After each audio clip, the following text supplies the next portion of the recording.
जय मां काल, आपका स्वागत है आपका अपने YouTube channel extra knowledge in Hindi में। मैं आज आप लोगों के लिए बहुत ही इंपॉर्टेंट वीडियो लेके आया। आज का जो मेरा वीडियो है सीआरपीएफ पैरामेडिकल स्टाफ की जो आप लोग की वैकेंसी 2020 में निकल के आई थी, constable, head constable, SI, ASI inspector की वैकेंसी थी, 789 पोस्ट थी। इसका फाइनल रिजल्ट आप लोग का आ चुका है। रिजल्ट नहीं देखा है तो रिजल्ट आप लोग देखिए। और जिन कैंडिडेट ने यहाँ पे रिजल्ट देखा है, काफी ज्यादा स्टूडेंट यहाँ पे परेशान है। सर सिलेक्शन मेरा नहीं हुआ, मेरे इतने नंबर थे, मेरा लिस्ट में नाम ऊपर था, मेरा नाम नहीं आया, लिस्ट में किसी बच्चे का नाम नीचे था, उसका सिलेक्शन क्यों हो गया?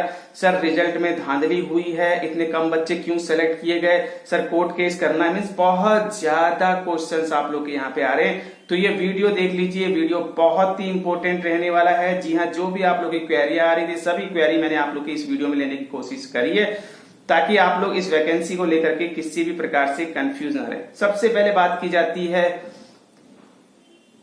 कम बच्चे सेलेक्ट किए हैं। देखिए, एक वीडियो मैंने आप लोगों को पहले इसी टॉपिक पे बनाया हुआ है। कम बच्चे, कितने कम बच्चे आप लोग के सेलेक्ट किए गए हैं, ये भी मैंने आप लोग को बताया, बिल्कुल डिटेल एक एक चीज आप लोग को बता दी है। 634 कैंडिडेट यहाँ पे पास किए गए 789 पोस्ट के लेकर। इसको लेकर के स्टूडेंट परेशान थे। 155 वैकेंसियां खाली हैं। लेकिन सबसे पहले आप लोग को ये पता होना चाहिए ये 155 वैकेंसियां है कौन सी। जी हाँ, ये 155 वैकेंसी है कौन सी?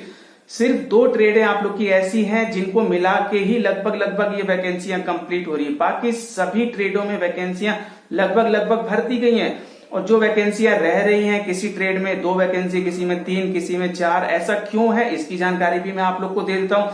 जी हाँ, रियल और सटीक जानकारी मिलेगी। वीडियो यदि आप लोग ध्यान से सुनेंगे, लास्ट तक देख लेंगे, तो बिल्कुल आप लोग किसी भी प्रकार से कंफ्यूज नहीं रहेंगे, कुछ भी गलत कार्य नहीं करेंगे। जी हाँ, बिल्कुल पूरी जानकारी आप लोग को मिल जाएगी। आप लोग इस लायक हो जाएंगे, सोच सकेंगे सर ने जो जानकारी दी है वो बिल्कुल सही इंफॉर्मेशन दी है।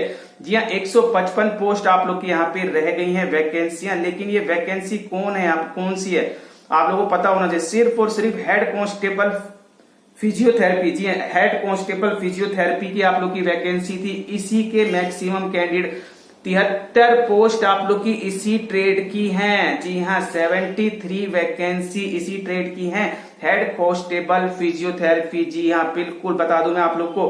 और इसके अलावा जो दूसरी ट्रेड है वो आप लोग की है head constable junior x-ray, 51 vacancy. बाकी सभी ट्रेडों में तो आपकी वैकेंसियां लगभग फिल हो गई हैं। कांस्टेबल को लेकर के स्टूडेंट बहुत ज्यादा परेशान है। जी हाँ, इस रिक्रूटमेंट में एक चीज मैं और क्लियर कर दूं, कांस्टेबल के जो सफाई कर्मचारी और कुक की वैकेंसी है, इसमें सबसे ज्यादा कैंडिडेट ने फॉर्म को अप्लाई किया। जी, सबसे ज्यादा कैंडिडेट ने फॉर्म को अप्लाई किया था। शुरू से मैंने आप लोग को जानकारी दी है। और कांस्टेबल की दोनों ट्रेडों के लिए वैकेंसियां पूरी भर दी गई है। एक ट्रेड आप लोग की मसालची है जिसमें 1 वैकेंसियां रह रही है। बाकी सभी ट्रेडों में, कुछ ट्रेडों में 2 वैकेंसी, किसी में 1 वैकेंसी, किसी में 3 वैकेंसी। कुछ ट्रेडें ऐसी हैं जिनमें कि बच्चे ही क्वालिफाई नहीं हो सके थे, रिटर्न ही एग्जाम नहीं क्लियर कर सके थे। जब रिटर्न एग्जाम क्लियर नहीं कर सके तो उनका ट्रेड टेस्ट नहीं हुआ, ट्रेड टेस्ट नहीं हुआ तो फिर यहाँ पे उनका फाइनल रिजल्ट भी नहीं आया। जी, ऐसी ट्रेडें भी हैं 3-3, 4-4 वैकेंसी वाली। तो आप लोग ये बताइए, यहाँ ये कैसे कहा जा सकता है कि वैकेंसियां कम कर दी गई हैं? वैकेंसी कुछ भी कम नहीं करी गई हैं। जी हाँ, जो मेरा एनालिसिस है, जो मैंने डिटेल निकाली है, कोई वैकेंसी आप लोग की कम नहीं करी है। 789 पोस्ट थी आप लोग की, 789 पोस्ट है। लेकिन जब बच्चे रिटर्न एग्जाम ही क्लियर नहीं कर सके, ट्रेड टेस्ट देने ही नहीं पहुंचे, और यदि ट्रेड टेस्ट देने पहुंचे, ट्रेड टेस्ट क्लियर नहीं कर सके, तो सिलेक्शन कैसे होगा? जी हाँ, तो ये 2 ही ट्रेड आप लोग की मेन है, आप लोग की हेड कांस्टेबल फिजियोथेरेपी और head constable junior x-ray assistant. यही 2 ट्रेडें हैं जिनको मिला के आप लोग की 125 के आसपास पोस्ट हो जा रही है। बाकी ट्रेडों में तो आप लोग की वैकेंसियां लगभग भरी जा चुकी हैं। तो वैकेंसियां डिक्रीज नहीं की गई हैं, वैकेंसियां कम नहीं करी गई हैं, मैं आप लोग को बता दूं। और मैं इतना भी क्लियर कर दूं आप लोग की, हेड कांस्टेबल फिजियो में आप लोग को पता होना चाहिए, रिटर्न एग्जाम ही जब आप नहीं निकाल सके, जब बच्चे रिटर्न एग्जाम ही क्वालिफाई नहीं कर सके, मिनिमम पासिंग मार्क्स ही नहीं ला सके, ट्रेड टेस्ट के लिए उन्हें बुलाया ही नहीं गया, तो फाइनल में नंबर कैसे आएगा, फाइनल में किसी का नाम कैसे आएगा? तो वैकेंसियां तो रिटर्न एग्जाम क्लियर होते ही खाली हो चुकी हैं, आप लोग को पता होना चाहिए। आप लोग की हेड कांस्टेबल फिजियोथेरेपी में 88 वैकेंसी थी, जिसमें कि 22 बच्चे ही रिटर्न एग्जाम क्लियर कर सके, 22 बच्चे ही मिनिमम पासिंग मार्क्स लेकर के आ सके थे, आप लोग को पता होना चाहिए। और उस 22 में से 15 बच्चों का फाइनल में सिलेक्शन हो गया। और क्या चाहिए आप लोग को? बिल्कुल और इसके अलावा आप लोग का head constable junior excise assistant की 84 वैकेंसी थी, जिसमें कि 66 बच्चे ही रिटन एग्जाम क्लियर कर सके, यानी कि वैकेंसियों से कम बच्चों ने रिटन एग्जाम क्लियर किया। अब रिटन एग्जाम में उनके नंबर कितने भी हो, 60, 65, 70 में क्लियर नहीं कर सकता, ठीक है। तो 66 बच्चे यानी कि वैकेंसी से कम बच्चों ने रिटन एग्जाम क्लियर किया है, और 66 में से यहाँ पे 33 या 33 बच्चों ने यहाँ पे आप लोग का फाइनल किया है। 51 वैकेंसी आप लोग की खाली रह गई है।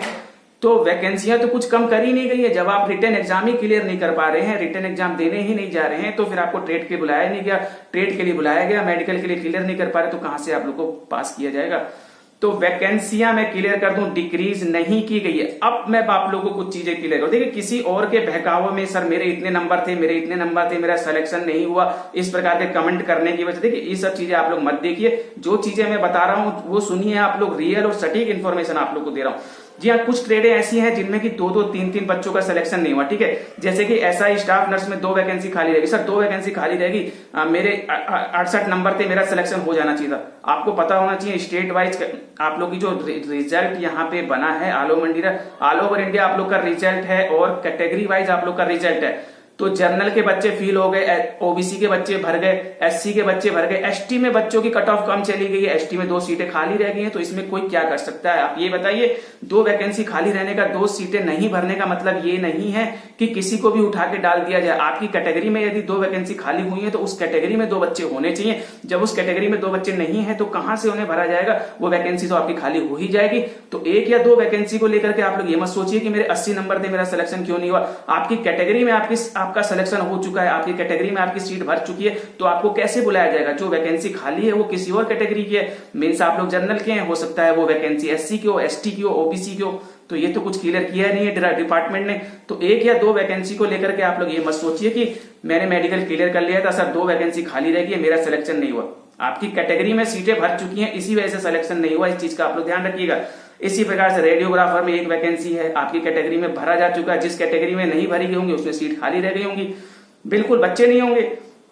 लैब फार्मासिस्ट में 1 थी, लैब टेक्नीशियन में 6 थी। बिल्कुल यही चीज है जो मैं बता रहा हूं, बहुत ही इंपॉर्टेंट पॉइंट आप लोग को बता रहा हूं। जी हाँ, आपकी कैटेगरी, आपके नंबर अच्छे हैं तो आपकी कैटेगरी में सीटें भरी जा चुकी हैं, इसी वजह से आपका सिलेक्शन नहीं हुआ है, आप लोग मेडिकल क्लियर कर चुके हैं। जो वैकेंसी खाली है ये किसी और कैटेगरी की वैकेंसी है, इस चीज का आप लोग ध्यान रखेंगे।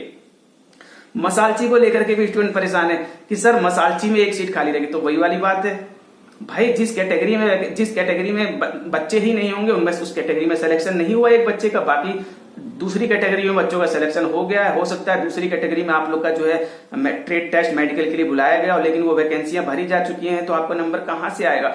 यदि आप लोग जनरल से हैं तो आपको ओबीसी एससी एसटी में तो डाल नहीं दिया जाएगा। आप ओबीसी से हैं तो ऐसा नहीं कि एससी एसटी की वैकेंसी है उसमें डाल दिया जाएगा। आप लोग को समझना चाहिए तो इस तरीके से नहीं हो सकता। आपकी कैटेगरी भरी जा चुकी है, इसीलिए आपका सिलेक्शन नहीं है। बाकी जो वैकेंसियां रह रही हैं, यानी कि वो किसी और कैटेगरी से हैं, उस कैटेगरी में वैकेंसियां फिल नहीं हो सकी, बच्चे नहीं है, कट ऑफ कम है, बस नॉर्मल सी बात है। चलिए, और इसके अलावा बच्चे परेशान हैं। देखिए, ऐसी कैटेगरी भी हैं जिनमें कि बच्चे रिटन एग्जाम भी पास नहीं कर सके थे, वहीं पे वो वैकेंसियां बंद हो गई। जी हाँ, ऐसी कैटेगरी भी। बहुत से बच्चे परेशान है कि सर जो रिजल्ट आया था रिटन एग्जाम का उसमें मेरा नाम सबसे ऊपर था और मेरे से कितने बच्चे नीचे थे उनका सिलेक्शन हो गया। देखिए, सबसे पहले तो आपको ये पता होना चाहिए जो रिजल्ट बनता है वो किस तरीके से बनता है। रिजल्ट में सबसे ऊपर आने का मतलब ये नहीं कि आपके नंबर सबसे ज्यादा होगा। रिजल्ट भी जो भी बनता है, ठीक है, आपकी कैटेगरी के अनुसार बनता है। मीन्स सबसे ऊपर हो सकता है ओबीसी वालों को दिया गया हो, नीचे जनरल वालों को दिया हो, एससी एसटी वालों को दिया हो। तो आपकी जो कैटेगरी है उसकी पूरी लिस्ट आप लोग को दी गई होगी। वो सारे बच्चे आप लोग के जो है जनरल वाले होंगे, उसके बाद ओबीसी वाले होंगे, उसके बाद एससी वाले होंगे, उसके बाद एसटी वाले होंगे। हो सकता है पहले जनरल वाले हो, फिर ओबीसी वाले हो, एससी वाले, एसटी वाले हो।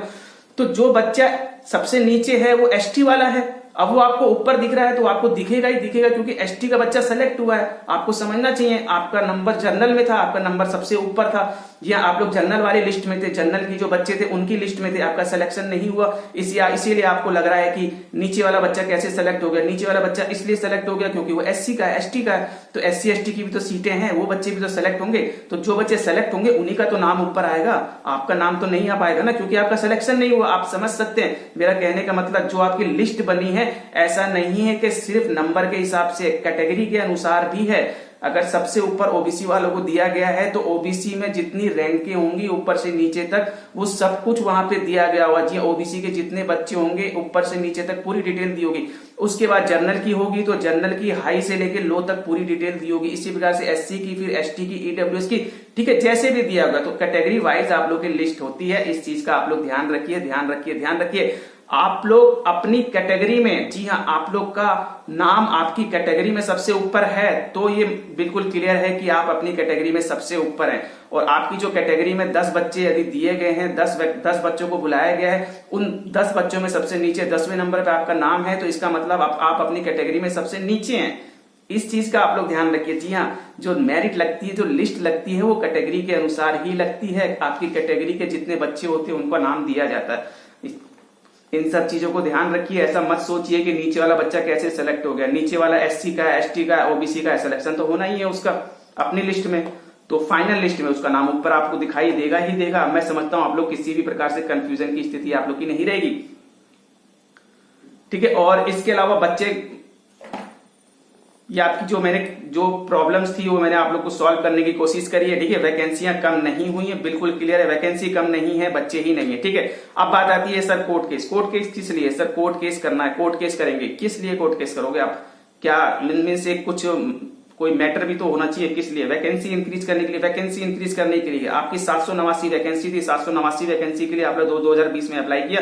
बिल्कुल आप लोग को 789 के लिए आप लोग को फाइट करना था। आपका 789 में सिलेक्शन नहीं हुआ तो इसका मतलब ये थोड़ी है कि वैकेंसी 4 साल बाद, 4 साल में कंप्लीट होगी तो वैकेंसी बढ़ा के आप लोग को ले लिया जाएगा। जी नहीं। क्या 2020 के बाद और वैकेंसियां नहीं आ रही है? वैकेंसियां आ रही हैं, सभी तरह की वैकेंसी आ रही है। वैकेंसियां देखिए निकल रही हैं, आप फॉर्म अप्लाई कर रहे हैं। ऐसा तो नहीं कि सीआरपीएफ के बेस उस पे ही आप लोग बैठे हुए। तो ये कोई बहुत बड़ा मैटर नहीं है कि इसकी वजह से कोई आपकी वैकेंसियों को इंक्रीज किया जा सकता है। ये जो भी आपका पॉइंट है बहुत ही कमजोर है ये। और वैकेंसियां इंक्रीज कब होती हैं आप लोग को पता होना चाहिए। केस कब जीता जाता है? जब आपकी पैरामेडिकल की वैकेंसी 5 साल से नहीं आई है। 5 साल से बच्चे वेट कर रहे हैं, उसी वैकेंसी के लिए प्रिपरेशन कर रहे हैं। 5 साल से वैकेंसी ना आने की वजह से वैकेंसियों की संख्या बढ़ाई जाएगी। जी हाँ, वैकेंसी की संख्या बढ़ाई जाएगी क्योंकि वैकेंसियां 5 साल में कई बार आनी चाहिए थी। इस वजह से आप लोग की वैकेंसियां इंक्रीज हो सकती हैं। लेकिन आप जिस रिक्रूटमेंट के लिए आप लोगों ने अप्लाई किया वो 2 साल में या 3 साल में यदि कंप्लीट हो रहा है, 4 साल में, तो इसका मतलब ये नहीं कि आपकी वैकेंसियों को इंक्रीज किया जाए। तो देखिए केस बिल्कुल कमजोर है और इस केस से ऐसा नहीं हो सकता कि आपकी वैकेंसियों को इंक्रीज कर दिया जाए, ठीक है। तो बाकी आप लोग जो करना चाहें आप लोग करिए। आप लोग जो मेरे से पूछ रहे थे मैंने उसकी जानकारी आप लोग को दे दी है। वैकेंसियां कम नहीं हुई है, इस बेस को लेकर के आप लोग कोर्ट में केस नहीं कर सकते। इन चीजों को आप लोग क्लियर कर लीजिए। जितनी वैकेंसियां थी बिल्कुल वैकेंसियां उतनी ही रही हैं, बच्चे ही नहीं आए तो क्या कर सकते हैं।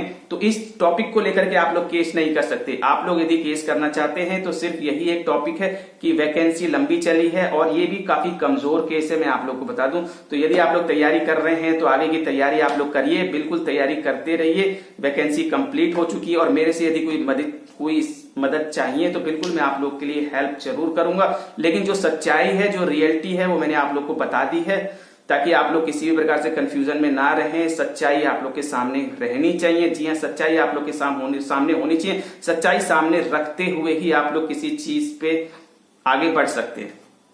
तो मिलते हैं इसी प्रकार से नेक्स्ट वीडियो में। जाने से पहले आप लोगों से ये कहूंगा चैनल पर चैनल सब्सक्राइब वीडियो को लाइक कीजिए, बेल आइकन पर जरूर दबाइए ताकि इसी प्रकार की इंपोर्टेंट इन्फॉर्मेटिव आप लोग लाते रहें। Thank you, see you next.